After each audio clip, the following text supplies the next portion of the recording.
रजताचल शृंगाग्र मध्यस्थायै नमो नमः। हिमाचल महावंश पावनायै नमो नमः। शंकरार्धांग सौंदर्य शरीरायै नमो नमः। लसन्मरगद स्वच्छ विग्रहायै नमो नमः। महातिशय सौंदर्य लावण्यायै नमो नमः। शशांक शेखर प्राणवल्लभायै नमो नमः। सदा पंचदशात्मैक्य स्वरूपायै नमो नमः। वज्रमाणिक्य कटक किरीटायै नमो नमः। कस्तूरी तिलकोद्भासि निटिलायै नमो नमः। भस्मरेखाङ्गितल सन्मस्तकायै नमो नमः।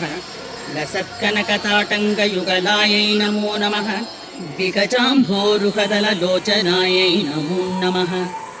शरच्छाम्बेय पुष्पाभनासिकायै नमो नमः। मणिदर्पण सङ्काश कपोलायै